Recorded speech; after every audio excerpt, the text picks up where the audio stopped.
Hi guys, কেমন আছো? আশা করি ভালোই আছো। আজ দেখুন সুজির ভাপা পিঠা বানাচ্ছি, আর আমার বর আমাকে ক্যামেরা করেছে, তাই সুজির ভাপা পিঠা খাবে রেডি। তার আগে দাঁড়িয়ে আছে। আপনারা কারা কারা সুজির ভাপা পিঠা ভালো পান,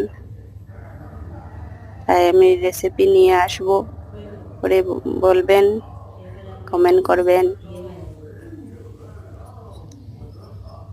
আমাদের ঘরে তো সবাই ভালো পায় সুজির ভাপা পিঠা, সুজির কেটলি পিঠা, অনেক ধরনের পিঠা হয়।